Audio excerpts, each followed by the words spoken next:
Kada hakbang sa lupa'y para akong inaalon at nalulunod sa batikos ng mundo, sa kung ano lamang ang kaya ko.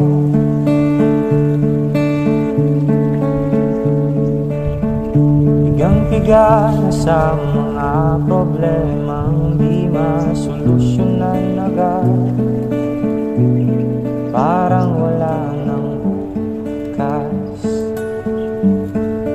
Pwede bang umiwas?